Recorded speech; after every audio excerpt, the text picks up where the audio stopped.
right. We're back. Well, I hope that you wrote your 2 note cards and that you documented the names that you wrote them to. I think I forgot to mention that in the last one. You should keep track. This can also be something that gets added to that journal you have. Keep track of the names that you're writing note cards to, or keep track in your CRM, right. Because that way you're not accidentally writing notes to the same people over and over again. Not that that would be a bad thing, but. Well, it's a process. You want to make sure that you're hitting whoever you want to hit, and then you're not sending them a card every week.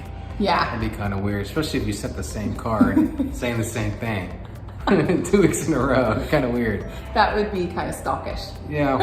Like, oh my gosh, here he is again. Yeah, weird. So write it down. Just that's Keep track of it. That's all I'm saying.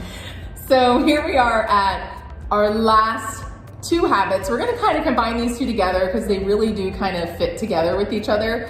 And that is following up on your warm list and hot list. Well, hot list, warm list. I guess we should say in that order because you're going to do hot list first, then warm. Right. So as you have probably seen by now, you have already made your list of people. You're starting to get those things put into the CRM. You're starting to understand that these are the people that are going to start making up your business. They're kind of like your silent partners, so to speak, people that are going to help you be successful. Right. So you should have divided those into hot and warm. And you may not have a whole lot of hot at the moment, or you may have more warm than hot or more hot than warm. It can really go either way, but we're going to kind of define a little more what that hot versus warm is, Right. so that you know. So simply put, Mark, a hot list are people who, one, they know they're going to be making a move, right? And they know they're going to be working with you, and they're going to do it in less than Probably 90 days. 90 days. Yeah, they're already got their pre-approval. You've already met with them.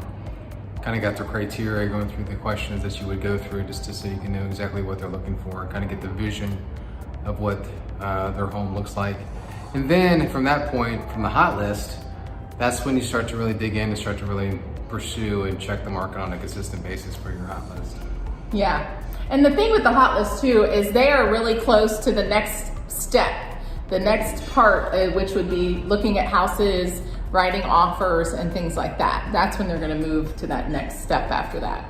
So those people are really close. Your goal with the hot list person is to get them to that next step, whatever that is, depending on where they're at. So if they're pre-approved, you want to get them to the point that we're actually showing homes. That's where you want to be.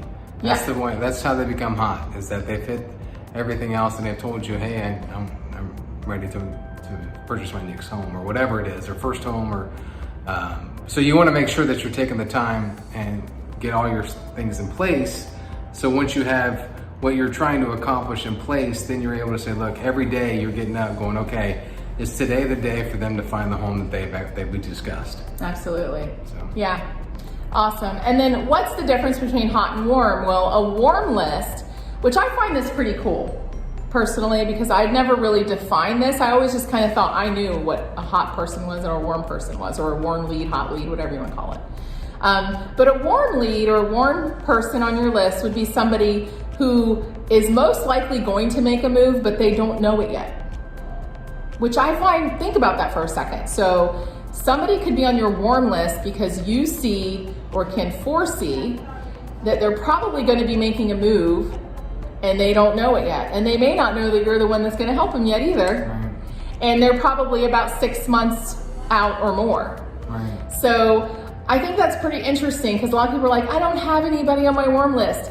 If you have any friends on Facebook or you have any friends or family members, I bet you can come up with some people that are probably going to have to make a move in the next 6 months to a year. Well, an example would be, it just happened today, is that clients that I've actually sold land to a couple years ago, they actually started breaking ground today.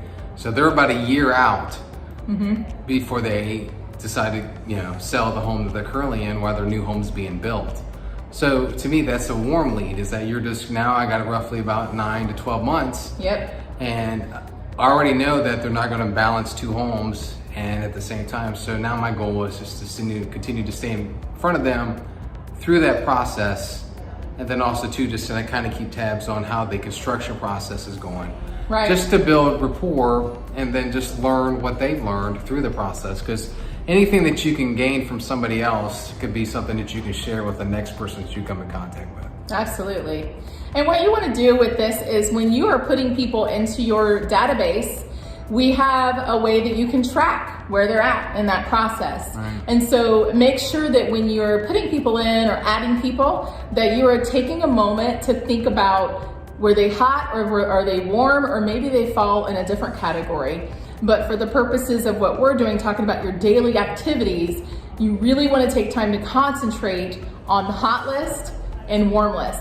That hot list is also going to include people who you are currently showing homes to and currently working with as well, obviously. That's your priority. Those are Out of the always your two, priority. That's first step, second step's warm. If you run out of time to get to the warm list, the hot list you should always make time for that. Right. But there are some times where you might not get to the warm list that day, and that's, like we said, there's no such thing as failure here. It's about just having a process that you follow and making sure that you're not neglecting that list for weeks and months, and next thing you know, it's going to be awkward for you to now reach out to somebody because you've waited too long. Right, or they bought something. That's never It's fun. a whole other conversation. That's never fun.